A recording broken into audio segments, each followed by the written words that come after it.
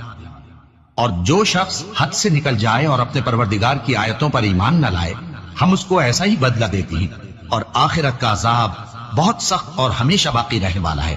تو کیا یہ بات ان لوگوں کے لیے موجب ہدایت نہ ہوئی کہ ہم ان سے پہلے بہت سے فرقوں کو ہلاک کر چکے ہیں جن کے رہنے کے مقامات میں یہ چلتے پھرتے ہیں؟ عقل والوں کے لیے اس میں بہت سی نشانیاں ہیں، اور اگر ایک بات تمہارے پروردگار کی طرف سے پہلے صادر اور جزائے اعمال کے لیے ایک میعاد مقرر نہ ہو چکی ہوتی تو نزول عذاب لازم ہو جاتا۔ پس جو کچھ یہ بکواس کرتے ہیں اس پر صبر کرو، اور سورج کے نکلنے سے پہلے اور اس کے غروب ہونے سے پہلے اپنے پروردگار کی تسبیح و تحمید کیا کرو، اور رات کی کچھ گھڑیوں میں بھی اس کی تسبیح کیا کرو، اور دن کے مختلف اوقات یعنی دوپہر کے وقت بھی، تاکہ تم خوش ہو جاؤ۔ اور کئی طرح کے لوگوں کو جو ہم نے دنیا کی زندگی میں آرائش کی چیزوں سے نوازا ہے تاکہ ان کی آزمائش کریں، ان پر نگاہ نہ کرنا، اور تمہارے پروردگار کی عطا فرمائی ہوئی روزی بہت بہتر اور باقی رہنے والی ہے۔ اور اپنے گھر والوں کو نماز کا حکم کرو اور اس پر قائم رہو۔ ہم تم سے روزی کے خواستگار نہیں، بلکہ تمہیں ہم روزی دیتے ہیں، اور نیک انجام اہل تقوی کا ہے۔ اور کہتے ہیں کہ یہ پیغمبر اپنے پروردگار کی طرف سے ہمارے پاس کوئی نشانی کیوں نہیں لائے؟ کیا ان کے پاس پہلی کتابوں کی نشانی نہیں آئی؟ اور اگر ہم ان کو پیغمبر کے بھیجنے سے پیشتر کسی عذاب سے ہلاک کر دیتے تو یہ کہتے کہ اے ہمارے پروردگار، تو نے ہماری طرف کوئی پیغمبر کیوں نہ بھیجا کہ ہم ذلیل اور رسوا ہونے سے پہلے تیرے احکام کی پیروی کرتے۔ کہہ دو کہ سب نتائج اعمال کے منتظر ہیں، سو تم بھی منتظر رہو، ان قریب تم کو معلوم ہو جائے گا کہ دین کے سیدھے رستے پر چلنے والے کون ہیں اور جنت کی طرف راہ پانے والے کون ہیں، ہم یا تم۔